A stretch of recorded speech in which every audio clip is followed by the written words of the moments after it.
Welcome to the Brute Strength Podcast, bringing you worldwide experts from all areas of health and fitness. We cover training, nutrition, coaching, and mindset.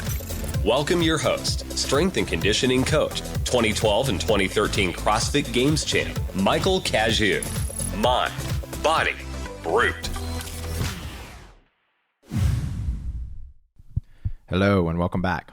This is Michael Cazue and you're listening to the Brute Strength Podcast. This week I've got Dr. Pastuch on the show. Today we start out talking about why CrossFit is off of social media. Sean has been known as a polarizing figure in the fitness industry, so I wanted to hear his take on what he thinks about the recent changes in CrossFit social media. And then we spend the majority of the time talking about personal development. When I met Sean, he was very ambitious, very driven, very successful, but it seemed like he was somewhat cold and unaware in some ways. Now, he is one of the most dialed in people I know, one of the most self-aware people I know. And so we talk all about his journey. We talk about what he's doing now and how he's gotten here and what he's doing that's working so well. So without further ado, please welcome Dr. Pastuch. Hey, before we start this show, I want to let you know about something I'm super pumped about right now, which is that I started a second podcast. It's called the WAG Podcast, and I do it with my wife, Adi Cazue.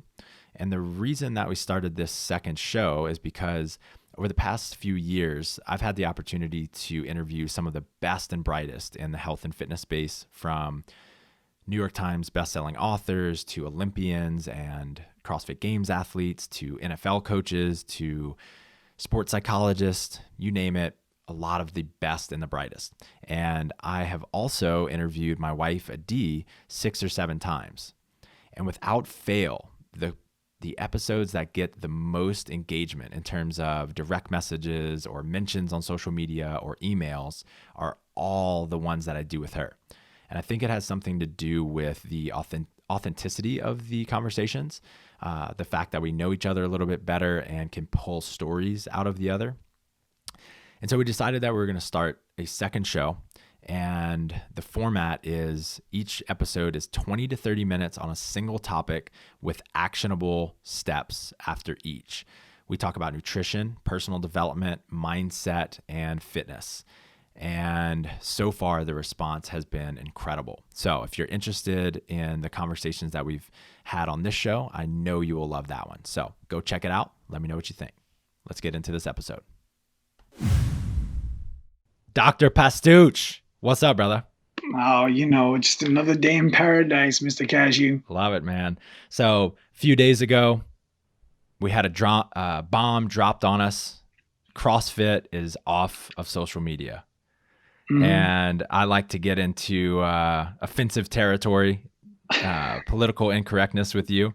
I know a lot of people have a lot of different thoughts on it. What are your thoughts on this?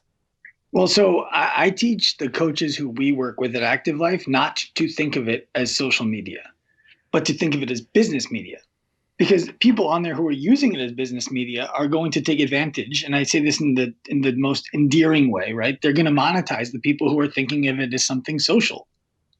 So for CrossFit, a brand, to leave something that is, at least in our business, so important, I think leaves the affiliates in a situation where they have to be asking themselves what's going to happen next and where is the value that we're receiving from the mothership that is putting the word out there. And I've had these, I like to pick fights on Facebook from time to time. Yep. And I don't mean that in I don't just go after somebody, but if somebody has a question about something, I'll answer it as honestly as I feel like I can and as empathetically as I feel like I can. And in those affiliate owner pages and, groups, there's a lot of oh, well, CrossFit's marketing never did anything for me, so I'm not really worried about the page being gone. I'm just going to do my thing. I'm like, cool. So people are still walking into your gym every day asking you what CrossFit is then. And you're like, no. So, okay, then shut the fuck up. They are doing something for you. Right. No, I don't say that, but it's then they are doing. I don't know. I don't. Damn, you have changed. I want to be heard. Yeah. If you say shut the fuck up, you're an adversary. Right. But so it's questions. I'm like, okay, well, how do you think that they know what CrossFit is? Have you been marketing your ass off? demonstrating to the market in your local area what CrossFit is? No. Okay, then somebody has educated your prospect before they showed up at your gym. And, you know, I've never gotten a business to the place that Greg Glassman got his to. So I'm the wrong person to say if he made the wrong business move. That would be pretty presumptuous of me. From a former affiliate owner perspective and a current business owner perspective, I believe it was a mistake for the long game. Yeah. So there are rumors that CrossFit was trying to make a deal with Facebook. They didn't get the deal that they wanted.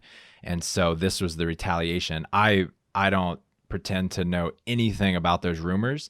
So I'm just like, I'm making some conclusions based on what they presented on the surface, right? The whatever the memorandum that they put out, the message that they put out about why they did what they did.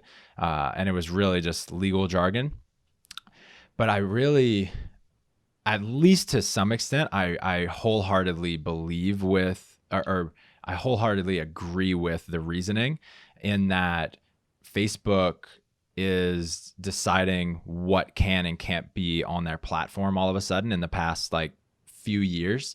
And they felt like Facebook was not playing fair, and they were promoting or making it harder for companies to speak out against Big Soda in some way. And yeah, it's a massive conspiracy theory. Everybody in the world wants to get CrossFit. I understand. I hear you. I don't know if that was directly related to CrossFit. Well, it was the idea that if these people can do this, then they can do it to us too. And then Right. These are the people who are funding everything and keeping everything up, and we want to be no part of it so that they have nothing to fund and nothing. Like I get it. And it is a romantic vision of what the world could be. I think that that's cool. It's commendable. The question I would ask anybody at CrossFit is, are you going to get rid of every single company that you do business with who does those kinds of things? Do you have your websites hosted on Amazon Web Services? Because if you do, you better get rid of that too, if this is the stance that you're taking. Mm-hmm. Are you ordering things from Amazon? Can't do that anymore, right? And I'm not villainizing Amazon because I use Amazon. I'm still on Facebook. I'm still on Instagram. It's just one of those, like, it feels more to me like the kid who took his ball and went home than the kid who was like, you're bullying that person. I'm going to step in front and let you beat the shit out of me instead. What makes you say that? What gives you that feeling? Because it's number one, because they're from what I know, and I no longer own an affiliate, there was no communication with the affiliates ahead of time to give them a heads up that, hey, this is what we're planning to do. Here's why. And here's how we're going to make sure that you are kept whole after the fact. Mm-hmm. I don't think that CrossFit getting rid of their social media channels is going to kill affiliates. But I think that CrossFit getting rid of their social media channels is costing them trust with affiliates. So first you demonized the games, which we loved. Then you're getting rid of your social media channels. What's next? And it was like the guy with the freaking Gatorade bottles doing things by a couch. And they weren't Gatorade bottles, but I knew that would be more inflammatory than antifreeze. Mm-hmm. So, it was like, when do we get to be represented is what I'm hearing from affiliate owners all over the place. And it just feels like, I don't trust that. I don't trust that. I don't trust that. What the fuck was that? And then when you look at like the history of a company like CrossFit, they've done so much good for so many people. And then it becomes don't talk bad about anything, or we're going to do more bad by you than good by everybody else. What do you mean by that last piece? Don't talk bad about it. Who's talking bad about someone? It's not, man. How do I say this in a smart way? It's always been, to me, at least as an affiliate owner, as someone who runs a business that's aligned with CrossFit, where we feel like they do a great job in terms of offering people the opportunity for business. But if you criticize, you get slapped on the wrist, mm-hmm. right? And it was, I don't need to bring up personal things that friends of ours have gone through, But to give you a personal example, I've personally, when I owned an affiliate, when I've run businesses outside of an affiliate, gotten letters that say like, hey, you're not allowed to use the word CrossFit like this in your marketing. Okay. You're not allowed to have these images in your video, our own images, nothing that like they had that we borrowed. Okay. You're not allowed to do this. I'm like, you're not my fucking boss. That's why I own my own company. Mm-hmm. So that kind of stuff. And it just seems, it feels to me like they play by a different set of rules from their own perspective than they ask everybody who is in their game to play by. Mm-hmm. Yeah, I think where I'm coming from is that, like, let's take CrossFit completely out of it. I think that companies need to be standing up to Facebook for what they're doing and how they're trying to play God about what ideas get to be out in the world, right? Because that's where we're consuming our information, like a lot of our information, and they're playing God about what we can and cannot see. So I think there does need to be people, influencers, and companies that have the balls to stand up to them. And I think it could be like clouding my vision about what's really going on with the CrossFit move. No, I really don't know. I agree with you. I totally agree with you. The other side of that coin, though, is it's capitalism. You don't have to be on that website. Right. Nobody says you have to be on Facebook. You have to be on Instagram. So CrossFit exercise their right to leave. I'm with it. At what cost, though? Yeah. Right. It's one thing to fall on the sword as an individual. It's another thing to fall on the sword when people depend on you. Mm-hmm. And I don't know where this goes. I'm not, like I said earlier, I'm not suggesting that this is the end of CrossFit. I certainly hope that it's not the end of CrossFit. But there are things that before I had kids, before I got married, that I used to do that I no longer do because they're irresponsible for me to do. And while it costs me energy not to do those things, like drive a car 140 miles an hour on a highway, right? Like that was fun. I used to race people home from work. It was stupid and irresponsible and scares the shit out of me that my kids might do it one day. But I don't do it anymore because it's irresponsible as a father. Love it, man. What are some of those other things that you don't do anymore? Get heated playing pickup basketball, throw balls to people's face and tackle them, and then usually lose the fight that followed. Or at least hold out long enough for someone to break that fight up and then say I won. Other things I'd done. I mean, just inflammatory things on purpose for the sake of being inflammatory. I mean, you were there not that long ago when I enjoyed all that kind of stuff, and there was no fight that I wasn't happy to be in. Yes. So now it's, through some wisdom, I've tempered things to take all of the energy that gets bottled up inside and push it towards something positive all the time. Awesome, man. Where do you think, obviously there's like a lot of uncertainty in the industry, and I don't want to talk about the CrossFit Games again, because we just talked about it kind of in a round table just a handful of months ago. But do you have any intuition about where the industry in general is going, given some of the changes? I don't. I mean, I really don't. I see my hope. I'll tell you where I hope the industry goes. I hope that coaches become professionalized and business owners become educated. And what I mean by that is not that business owners are dumb now and coaches are amateur. What I mean by that is a lot of people opened gyms because the barrier to entry to open a gym was low. The ability to make a similar income to another job in your town was there. But the thought process of what happens when I decide to stop wasn't. How do I go on vacation? Wasn't. How do I develop a staff member? Wasn't. What are my barriers, right? Like, what are the things that somebody can do on my staff? What are the things that somebody can't do? What are the things that a member can do? What are the things that a member cannot do? Those things were not considered by gym owners. I know this because I was one of the gym owners who opened a gym without considering any of those things.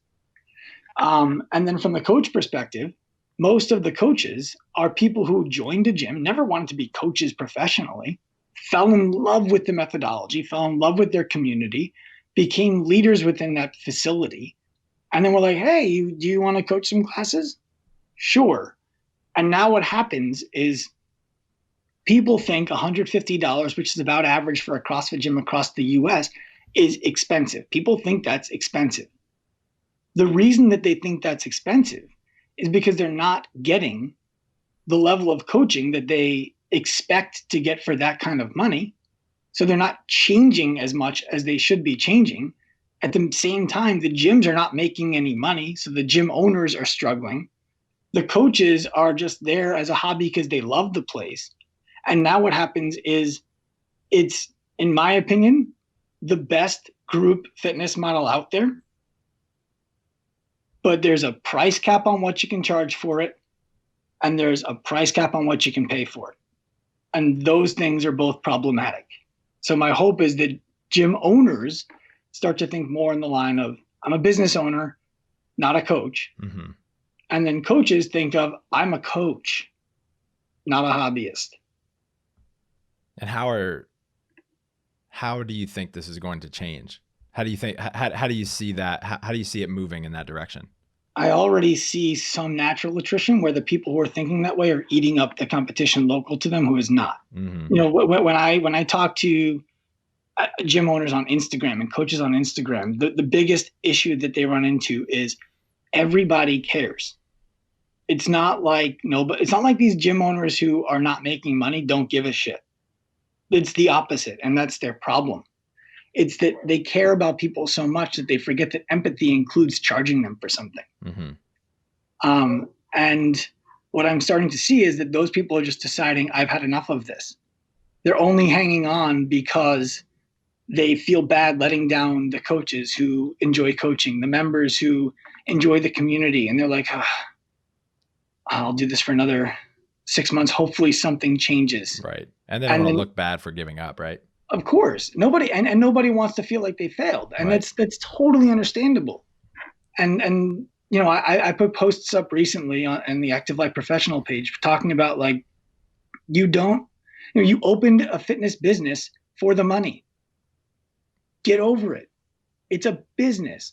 You decided to do fitness because you love it, and you can't make money at it if you don't love it and if you're not good at it. But you have to recognize that you own a business. If you were only in this to help people all the time, you could do it for free in a park mm-hmm. and have a job that pays you. And you could probably help way more people because it'd be free. Maybe. And then that becomes the question of, are they really being helped then? Do they actually value what you're teaching them? Right. Right. I mean, everybody wants to get coached by, you know, the guy who coaches the best, who gets paid millions of dollars to do it, because their perception is, wow, he must be amazing. Mm-hmm. Nobody is like, oh, I'm clamoring to coach with that guy who does it for free. Good shit, man. We'll Thanks. see. We'll see. I think it's inevitable that it starts going in that direction. There's just so much oversaturation all across the United States for sure.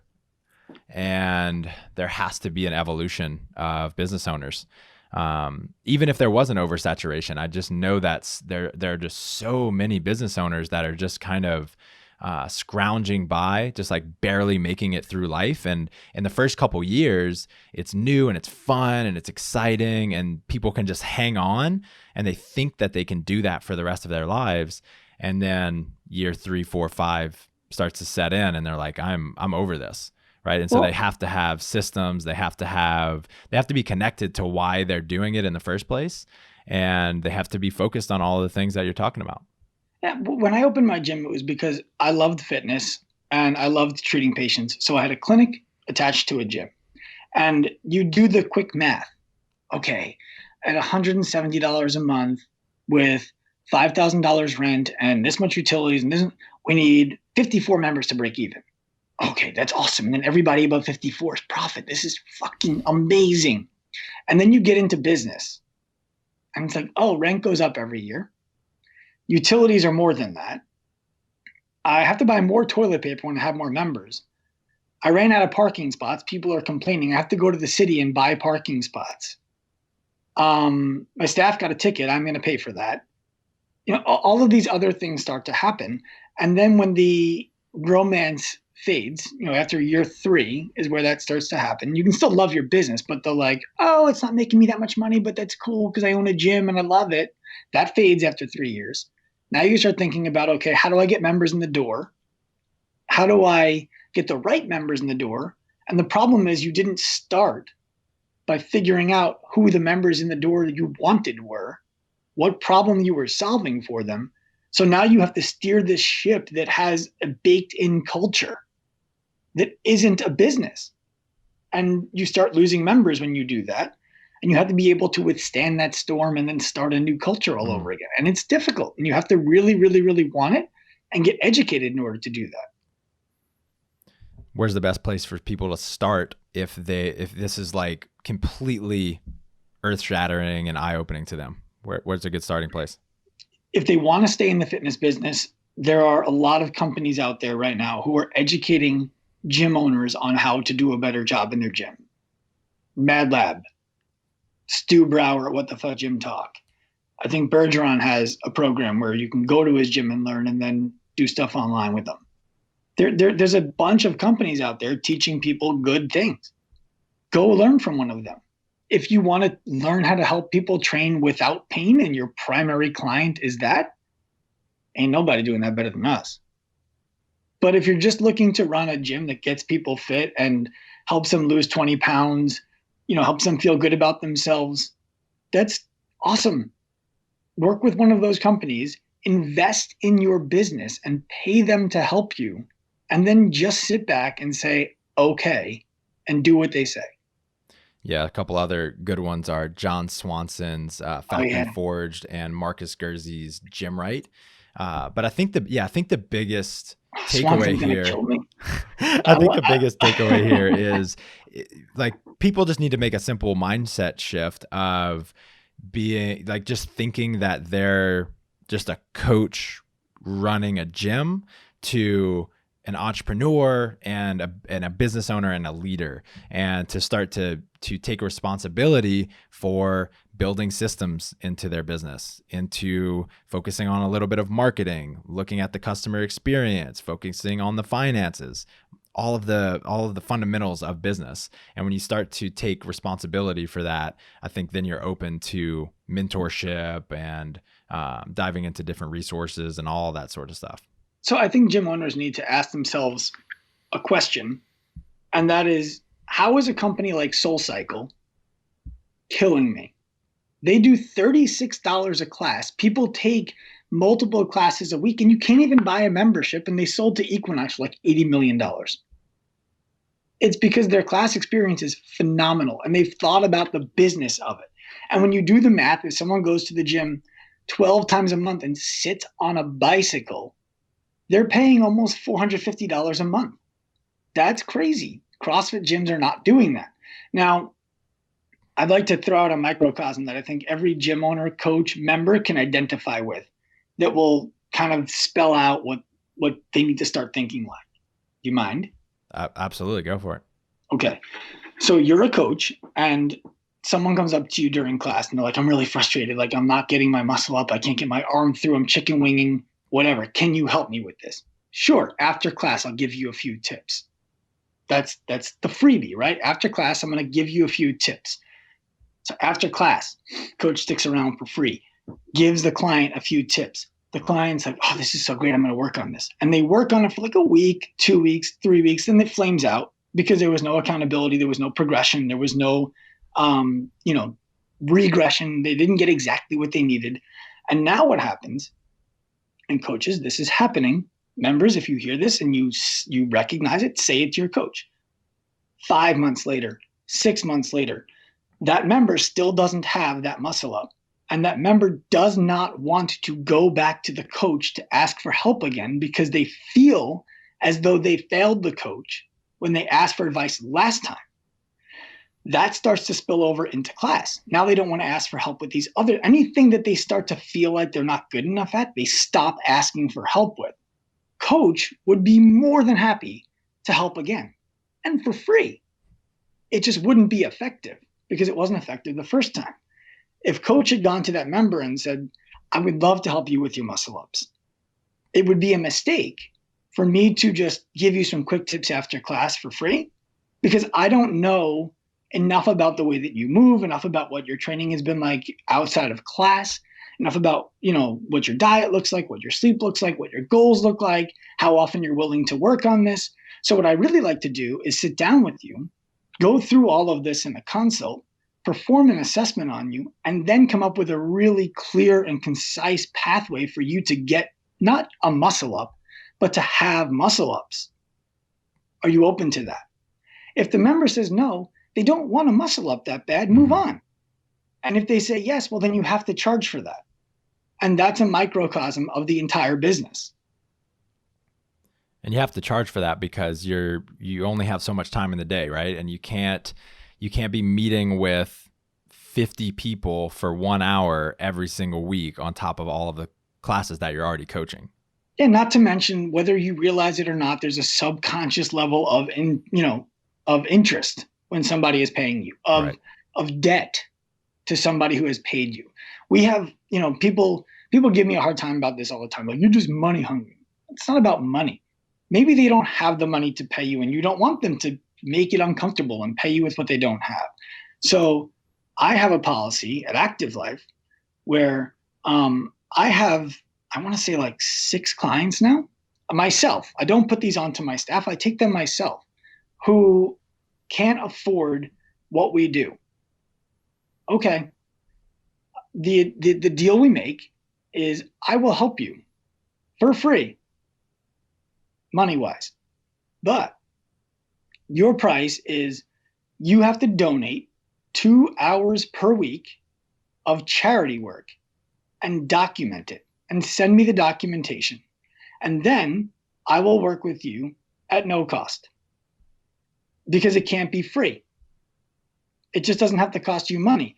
And now the thing that's happening out there is these people are doing charity work and like, this is so cool. I feel so good about giving back to my community. Wow. Also, my business is doing better because I'm working with you on how I can get more personal training clients and how I can improve my online stuff. I'm like, yeah, that's how it works.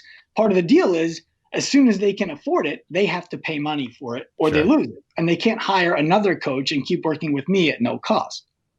But I have 6 clients right now I'm doing that with. That's awesome, man. Thanks. Really love that. Yeah, I'm going to play around with that idea. Well, my goal, and my wish, if I'm being honest, because I haven't set a date and a process to it yet, is to give 10,000 hours a year from Active Life to charity work through this service, because then 10,000 hours, right? You're an expert. We get to be an expert every year in charity work. That's cool, man. Right on. So we're at 12 a month right now, or 12 a week right now. Fucking right. Yeah. Got to start somewhere, dude.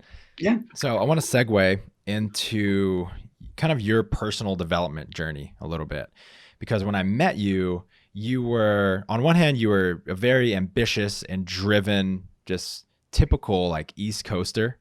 On the Northeast Coast to be specific. And also typical to a lot of East Coasters, you were kind of calloused and rather harsh. You picked a lot of fights with people on the interwebs. And I think that you lacked a lot of self-awareness that kept you from being as effective as a leader and entrepreneur as you could be, and as a person. And over the past few years, I've seen you take all of that energy you have for business and fitness and put it into your own personal growth and growing your level of self-awareness. And you've become one of the most insightful and wise people that I know. And so I want to kind of dive into some of the things that you've done and how you've managed all of that change. So first off, what was kind of the spark that had you start to go down this path? First of all, I appreciate you saying that I'm one of the most insightful people you know. Yeah, man. That was kind of you. What pushed me down this path is I was a legend in my own mind and a failure in real life. I was feeling like I was way too effective to be making the amount of money that I was making, living the kind of life that I was living, dealing with the kind of stress that I was dealing with.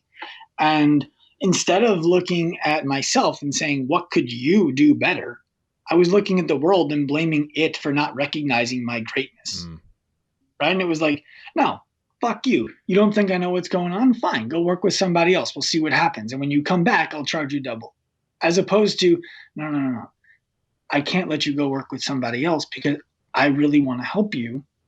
So how do I need to say this so that you'll appreciate it? Right. So, the one word that I would say that has reshaped my entire identity is intent. And what I mean by that is I haven't changed at all how much I care about people. I always really, really, really cared about people, and I always really wanted to help. The problem is it was my way or the highway. And so I wasn't helping enough people who couldn't see things my way, because not everybody sees them that way. So what I learned was that if I want to be successful in both my business, my relationships, I need to work harder to meet people where they're at so that they don't have to work so hard to work with me. How did you learn that lesson? Was there a moment or a circumstance that, or like an aha moment of any sort? There were multiple aha moments. I hired a coach. I did this with Jeremy at the time, who was my partner. We paid $1,000 a month for the coach. I think we were making like $40,000 a year, something like that. So it was like a substantial chunk of my income. My wife was like, what are you doing? And then after the first meeting, I came home and I bought a wedding ring. I had a wedding ring, but I never wore it. And I never wore it because I'm like, who cares? Like, I love you. I hate rings. What's the point of wearing a wedding ring? It's stupid. It gets caught on my weights. Like, I have to take it off before I work out. Kalo this. I don't care about your silicone. It's stupid. What I came to understand was that wearing a wedding ring was far less important to me than it was to my wife, who felt like when I wear a wedding ring, I'm demonstrating that I approve of her, that I trust her, that I love of her, that I'm proud to be associated and married to that woman. And when I put the ring on, she cried. She's like, I can't believe you did that. Like, what changed? I'm like, I never realized how important it was to you that I do this. And so now it's the most important thing in the world to me. That's so fucking powerful, man. Yeah. So I wear a wedding ring all the time now. I actually found my old one that I got when I got married and figured out a way to shimmy this sucker back on. Amazing. Yeah. So the coach, that was the first real aha moment, was when he taught us, like, he's like, Sean, you're the best example of why the golden rule is bullshit. So what's the golden rule? He's like, yeah, perfect. I thought you would say that. It was, treat people the way you want to be treated. And that's because I was treating everybody exactly how I wanted to be treated. I don't want coach, if I'm having a bad day, I don't want coach to come out and be like, let me tell you something, son. You're great. You have some really good days. You're doing this really, really, really well, and this really, really well. I'm really proud of the effort you're putting in on this. I just need you to get better at this thing in the middle, and everything will get better. I know you can do it. You're great. I just need coach to be like, yo, you're fucking sucking at this right now. So change it. So that's how I talk to people. Right. It's not how they all want to hear it. Driver. Driver. I've actually learned more expressive driver, but yeah. Oh yeah? Yeah. Awesome. For the people who don't know what we're talking about, I like to have control of my situation. I also am learning more and more that I do like being noticed. Good self-awareness, man. So what else what other concepts or experiences have had the biggest effect on your self-awareness? Apologizing more. So I don't mean to walk around as an apologist. I'll tell a quick story. I had a weightlifting coach in my gym who was like unmistakably unique. This dude was trained by Russians, like went and lived in the Ukraine, and talked about his history doing steroids, and his roommate was some, I don't remember the guy's name, some big Olympic champion with a huge back, and he just talked about his back. The first time we ever sat down with this guy, he talked about how to cycle on and how to cycle off steroids, why people are doing it better in Europe than they are in the US, but that Americans are doing it too. It was like, if you picture what a weightlifter looks like after 40 years of weightlifting, this guy walks around in the starting position. Right? Elbows were a little bit bent, chest was always over the bar, except he wasn't holding anything. And he wasn't, there was no bar. So this was like everybody wanted to train with him because it felt like such an authentic experience. So he ends up coaching a class at another local CrossFit gym. I found this guy at the time. I'm like, I found this guy, like he was just coaching in weightlifting halls and now he's becoming somebody. Like he's coached Brooke Entz now. He's coached Jared Stevens. He's coached Brooke Wells. He's starting to feel himself. Now he's going to go coach at another CrossFit gym. Fuck this guy. That's how I felt. So I go to my business coach at the time. I'm like, what's his problem? Should I fire him? He's like, no, man, you should apologize to him. I'm like, apologize to him? For what? He's going to the gym down the block. He's an asset to our gym. It's like, it's unique. Like, why would I apologize to him? He's like, well, let me ask you something. Why do you think he went to the gym down the block? So I don't know. He's like, well, do you think it's because he's making so much money here that he has no time to go to the gym down the block? I said, probably not. It's like, okay. So do you feel like there's something that you could do better for him so that he doesn't need to or want to go to the gym down the block without telling him he's not allowed to go to the gym down the block? I said, yeah. It's like, cool. How about you take that approach? So he's like, I want you to call him in and I want you to apologize to him for not creating a better work environment for him, for not coming up with a plan to help him be successful. I want you to watch what happens. So I called him in. I mean, like it felt kind of, what's the word? It was very out of character. Mm-hmm. And I'm like, look, I'm sorry. He's like, what are you apologizing to me for? Like, no, you're great. You're great. I'm like, no, I'm sorry. I haven't done the job as a leader to provide you a path to success in this gym. And that has led you to need to go work in other places. And I own that. So I apologize for it. And I've spent the last few days thinking about what we could do to make you more successful here. I have some ideas. I'd like to run them past you if you're open to it. He was like, yeah, it's great. When it was all over, he was like, yeah, in fact, I'm going to call him and tell him I'm not working there anymore because I'm so excited about doing this. Nice. Like, this is awesome. Like, that's a way better way to go about it. Mm-hmm. It's not about you, and it is your fault. Yeah, it sounds like another way of putting you're taking more accountability for everything in your life. Everything. On the surface. I'm sorry. Go ahead. No, so it's like Jocko's book, Extreme Ownership. Yep. Really, really, really living that. Not just reading the book, which by the way I haven't done, but actually looking at every single situation and saying, well, what was my role in that? How do I improve my input? Mm-hmm. So that apology actually it's crazy because it led me on a path of looking back at my life at situations where things didn't go the way I wanted them to, and I blamed somebody else for it. And one by one, I have picked off those situations, called that person, and apologized for my part. And what's been the impact on you taking ownership like that? Oh, dude, I think I didn't realize how much having animosity for a situation or a person can eat away at the positive energy that you have to give to other people, even situations that are like years old. Yep. I mean, I had a business, like when I made that apology, I was like, holy shit, this is it. This has to happen in every situation where I feel like I was mad at somebody for wronging me. And really, whether they did or not, I had a role in it. Yep. And I never owned that. And I started making a list and calling, not texting, not DMing, calling or meeting with every single one of those people to tell them, hey, when this happened, I could have done this better. Mm-hmm. And I just want to apologize to you for it. No bullshit. You made a list? Yeah. Amazing. And I made that list in part because I wanted to be accountable to it. Mm-hmm.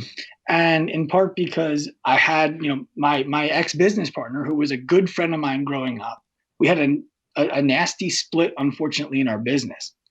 And we're no longer friends. And I don't expect to be. I don't need to be. But I had a lot of animosity for the way that things ended.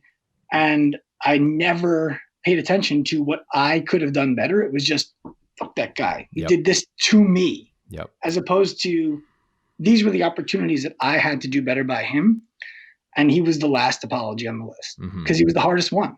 He was the one I was the most angry with, the one who I felt had most wronged me, the one who I felt I did the least wrong. But it didn't matter what I thought. I did some wrong. So he was the last one on the list.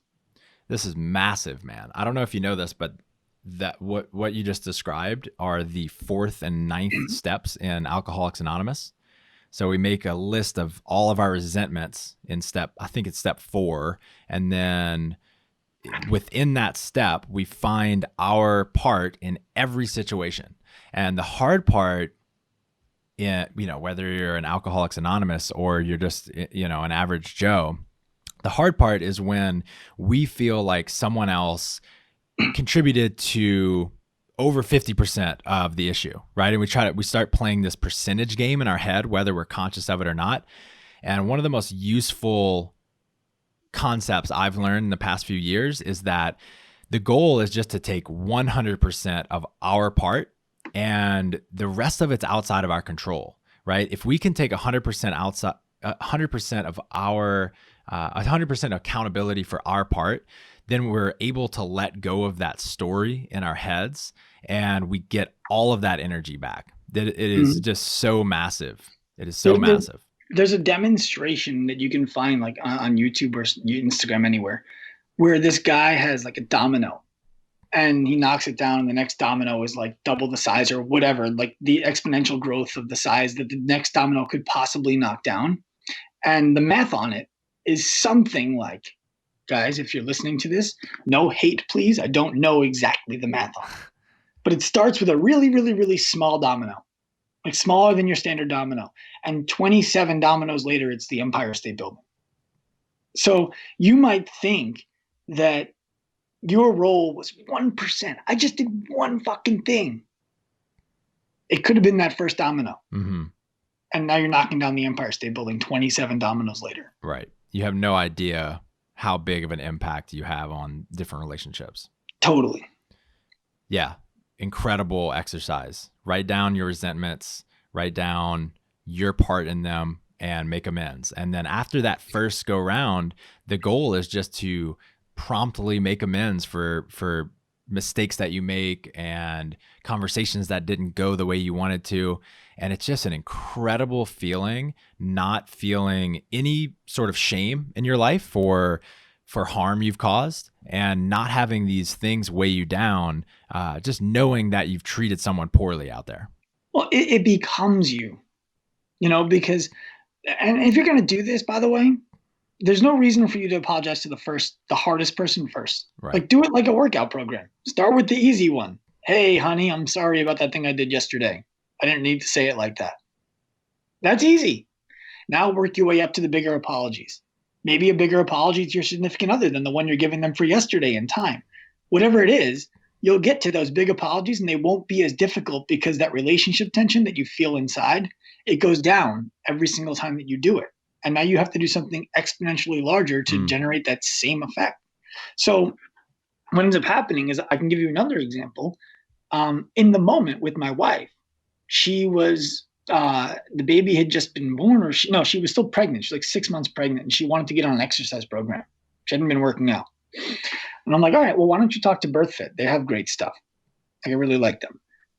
She's like, I was looking at this Beachbody program. And I'm like, I don't like Beachbody. Like I think they suck. I think that they're more there to make money than to help anybody. And she's like, yeah, but like these other people I know did it and they really liked it. And I'm like, well, babe, then fucking buy it. What are you asking me for if you got all my advice? And she got really upset and she left the room. And I'm like, what the fuck? She asked my advice and she didn't take it. Like, and it's easiest to forget, I'm finding, how you need to be around people when you're around the people who you're around most. and the ones who love you the most, who give you the most slack, the most leeway. My wife left the room. She was upset. I could tell. And she came back down. Like 20 minutes later, I said, I'm sorry that I was dismissive of what you were looking to do. It's that I felt like you asked me for advice in something that I'm an expert in, didn't take the advice, and therefore wasted my time, when in reality, I needed to do a better job asking you questions before I gave you advice. So I'm sorry for that. Mm. And it probably triggered something in your ego, like, you know best, right? Of course, I'm the man. Just ask me. Right. I'll still tell you. But yeah, I mean, it was, but that kind of stuff it's everything. Awesome, man. Any other big experiences or habits that have had an effect on you? Other habits, or like, you're looking for like things that I'm doing every day now, or are you looking for like epiphany moments? Either. So one of the things that I'm doing every day now is looking back at that ownership and saying, okay, there are certain things that are not getting done. And at the end of the day, I don't feel present. I feel like I didn't finish everything I needed to do. And now my wife wants to spend quality time. And I'm like, I don't have time for quality time. So the time is not actually quality. So I made a rule that at 5:30 at night, I am done. No matter what, I'm done working. With the exception of the one post that I make every night at like between 9 and 10 o'clock. Mm-hmm. So I'm done working. And I was still feeling like, all right, I'm not getting everything done, but it's okay because you promised yourself you'd be done at 5:30. And then I started to resent myself for stopping at 5:30. So I'm like, well, what could you do to get more done? Because if you have kids, 3 under the age of 4.5, what happens is if you don't wake up before them, you wake up to them. So Right. You wake up and immediately, everyone talks about morning routines. I'm like, yeah, okay, buddy, you don't have 3 kids. But you wake up in the morning to the sound of somebody crying, somebody next to your face, like nose to nose, waiting for you to open your eyes, like, Daddy, my clock's yellow. My clock's yellow. Okay, good morning. So I was like, all right, well, what else could you do? You could wake up before the kids. So I started waking up at 5 a.m. And I'm not a morning person. I've told myself a million times, you're not a morning person. You get your best work done late at night. You get your best work done late at night. So you're going to have to, whatever. But I am a driven person. So I wake up at 5 now and I'm in bed by 9. And I fucking love it.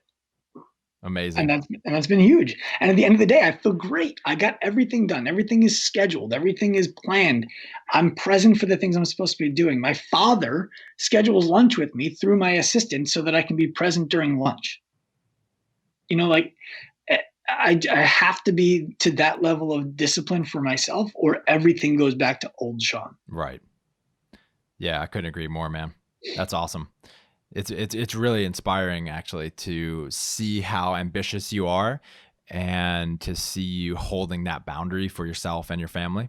It's awesome. Mm-hmm. I appreciate that. So you and I have had several discussions, some of them really formal discussions where we give each other constructive criticism. And we've talked about the importance of helping each other spot blind spots. So can you talk a little bit about the importance of creating an environment where you receive constructive criticism and the value in feedback in general? Yeah, I would love to talk about that.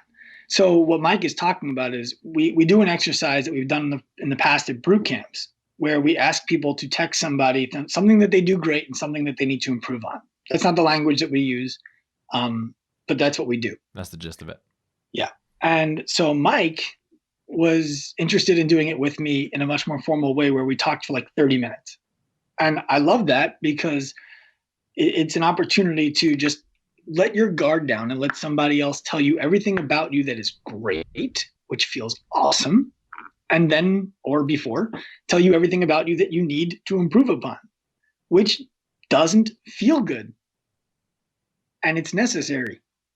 So the thing that made it so valuable and that makes it so valuable, it's something I still do. I wrote a book that's not out yet. I sent it out to 20 people and 20 strangers and 20 friends.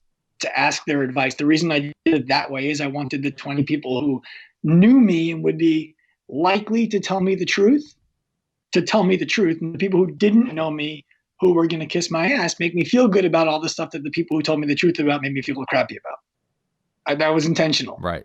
So, you have to look at that as empathy from somebody who cares about you, because we can't see our own blind spot.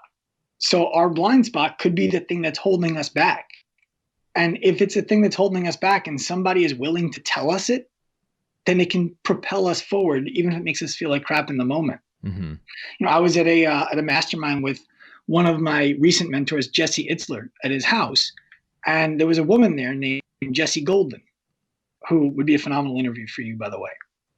But so this girl, Jessie, is a former world-class ballerina who found herself with rheumatoid arthritis, bed rest, single mom, bed rest, like from on top of the world to in a bed, totally dependent on friends and family, blowing through her savings. So I asked her what got her out, because now she teaches yoga. She's like a, world-class yoga instructor. Like, what got you out?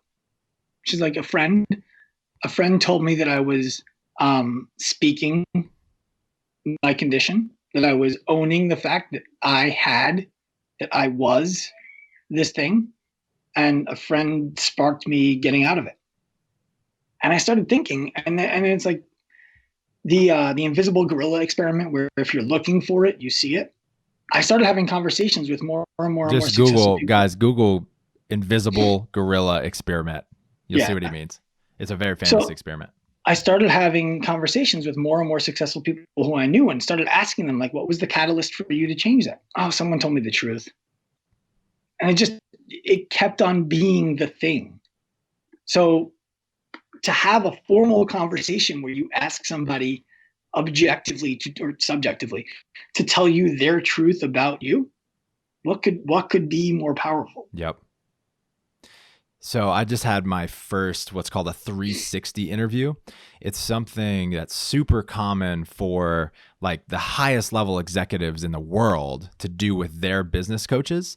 And the way it works is the business coach will interview 10 to 20 people that executive works most closely with, and get all of their weaknesses from every side, as well as their strengths. But it's really focused on like, what are the opportunities for growth? And why was I bringing this up? It's like the first thing that a coach does with some of the most powerful people in the world. And it's all about getting all of that feedback. It is just pure gold for your personal growth. And I'll be honest, when I finally had my assessment done and I got all of that feedback, I was like, I think of myself as just a warrior when it comes to personal development and like courage to accept feedback. And that shit was a sucker punch, right? I had so many blind spots and so many new things that I could work on. But at the time, I just felt like people were being mean to me, and it felt really shitty. And then I sat with it, and then I got really, really grateful and excited, because all of a sudden I have 10 new things that I can work on. When before, I might have had a couple things that I was working on, but now I have this like battle plan for how to develop as a leader. And I think if we create that sort of environment in our lives, and we give people permission, like first off, we ask for feedback on different areas, and then we make it safe for people to give it to us by not being defensive, then our growth just goes through the roof, right? Because now it's not just us trying to look for opportunities and the habits that we're cultivating, but then we just have like this whole team of people around us that are all trying to get us to be better. I agree with that, with one caveat. You have to act on what you're told. 100%. And I see too often people who they're out there, they're doing these things, and they're getting this feedback, and then they're like, yeah, cool. And then they move on. It's like, you're not going to be able to change all of it at once. Mm-hmm. And that's okay. Pick one thing and crush it. Like until it's you, until like you can't imagine not doing that. And then pick another thing and crush it. At that same mastermind, this girl, Melissa Joy Kong taught us one habit, one experience, one goal per month. Mm-hmm. And I'm like, one goal? Set like 20 goals a month, dude. Wait, break that down. Slow down there. I wanted to talk to you about this. So she said, every month, set one goal, create one habit, and plan one experience. The idea of the experience is we get excited about something that we're going to do. It's like having Christmas all over again, and all month you get to look forward to it, and it makes you excited. And then you do it, and it's like, that was awesome. Everybody remembers experiences. Create one habit. So you do one thing every single day of the month. At the end of the month, you decide if you want to continue doing that thing in your life or not. Badass. Yes. And set one real goal. And at first it's like, well, one goal, that's way too small. She's like, well, no, it's not that. Then you're setting too small of a goal. You know, it's set one goal that encompasses many other things, but one goal, one light that you're going to follow. Mm-hmm. And then you'll get there. And I'm like, well, I gave her some pushback politely. And she's like, well, what are the 12 goals that you hit last year? And I was like, fuck. All right, you win.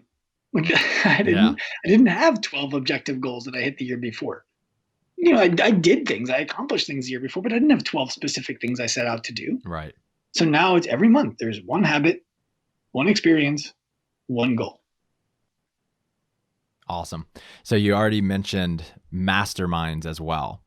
You're part of this mastermind. And for those of you who have never heard of that, or you've heard of it and don't know what it is, a mastermind is simply two or more people getting together to share ideas, to encourage each other to improve in some area of life. And most often that happens in the business realm, but it can happen with anything. So it's where people help each other grow in some area. And in the most famous book, famous business book of all time, is it Think and Grow Rich? Napoleon Hill? Mm-hmm. Yeah. He talks about how people like Thomas Jefferson and Ben Franklin and just some of the biggest thought leaders in history created masterminds to meet up with other thought leaders to exchange ideas.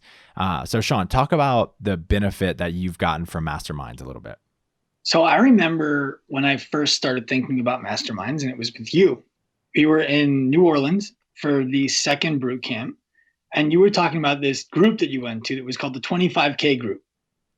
And then you were in this Genius Network. I'm like, well, that's presumptuous. Pretentious. Pretentious, right. And the 25K group, I'm like, oh, why is it called 25K? Oh, it costs 25K a year. I'm like, I'm sorry, what? I was not, at the time, I think our company was making like $4,000 a month. So I'm like, 25K a year? You are out of your mind. What are you getting for that? I think in the last 12 months, I spent like $50,000 on myself, just trying to improve myself. And most of it is not having to do with business.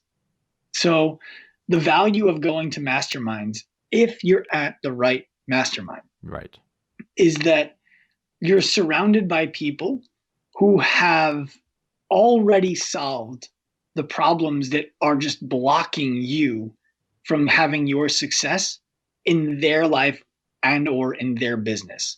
And it saves you the time of having to go through all of the iterations of solutions that you're looking for and to just jump to the one that somebody else has used successfully. On top of that, the people who you hang out with are the value that you possess. You know, I sent you a text message not long ago. How do you make friends? I have a hard time making friends. And what I meant by that was not that I have a hard time talking to random people. It's that I have a hard time giving a shit what random people say. You know, when I go to my daughter's daddy-daughter dance and someone's complaining about their wife, their job, and their life, I'm like, I don't want to be around you. Right. At a mastermind, the likelihood of being around that is low.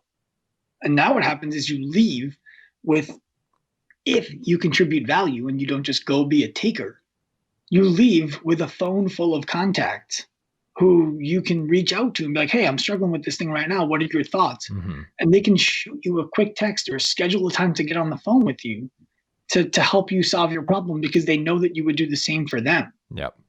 That's the value. And you can pay anywhere from $500 to be a part of these groups to I don't know about 500,000. The most I've ever heard of is 100,000. Or you can just create your own in your community. My cousin just reached out to me several weeks ago because he knows that Adi and I have created similar things in Austin. And he's like, dude, how do you facilitate a group? Who should be in it? And he went out and found the best real estate agents in the area that are not like, they're far enough apart that they're not competing with each other, and they're meeting up once a month, and they have a whole strategy for how to run the group, and they're meeting up and they're exchanging ideas. So it doesn't even have to cost any money.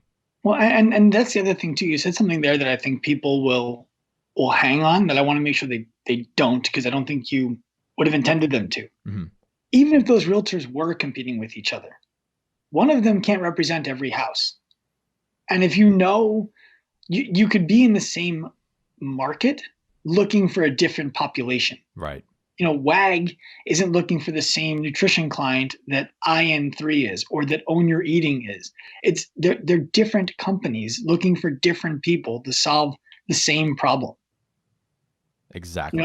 And so don't be afraid. Instead of don't be afraid, be willing to work with people who you deem to be your competitors. I think if we go back to the beginning of this call, CrossFit would be way better off if every CrossFit gym knew who their perfect client was, so that when the non-perfect client walked in the gym, they could say, you know what?